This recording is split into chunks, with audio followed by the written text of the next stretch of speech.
Film Nagar Deccan kitchen కూల్చివేతపై తెలంగాణలోని Nampally court విచారణ చేపట్టింది. ఈ సందర్భంగా కీలక ఆదేశాలు జారీ చేసింది న్యాయస్థానం. దగ్గుపాటి కుటుంబ సభ్యులపై కేసులు నమోదు చేసేందుకు ఆదేశించింది.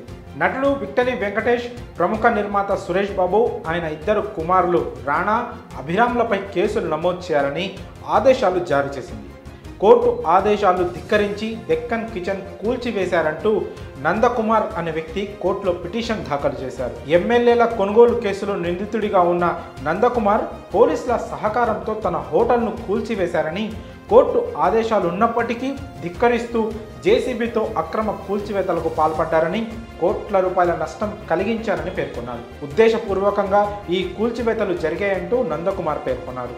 కోట్ల విలువైన భవనాన్ని కూల్చివేయడంతో పాటు ఫర్నిచర్ను ఎత్తికెళ్లారని ఫిర్యాదులో పేర్కొన్నారు. దీనిపై విచారణ చేపట్టిన కోర్టు నిర్మాత సురేష్ బాబుతో సహా దగ్గుపాటి హీరోలపై కేసులు నమోదు చేయాలంటూ పోలీసులను ఆదేశించింది. తెలంగాణ హైకోర్టు ఆదేశాల మేరకు వెంకటేష్, రాణా, అభిరామ్, సురేష్ బాబులపై ఐపీసీలోని 448, 452, 380, 506, 120B సెక్షన్ల కింద కేసులు నమోదు చేశారు. డెక్కన్ కిచెన్ కూల్చివేతపై ఫిర్యాదు మేరకు నాంపల్లి కోర్టు విచారణ చేపడుతోంది. ఆరోపణలు ఎదుర్కొంటున్న దగ్గుపాటి హీరోలు జూన్లో కోర్టు విచారణకు హాజరు కావాలని ఆదేశించింది. మరి డెక్కన్ కిచెన్ కూల్చివేతపై మీ అభిప్రాయాలను కామెంట్స్ రూపంలో తెలియజేయండి.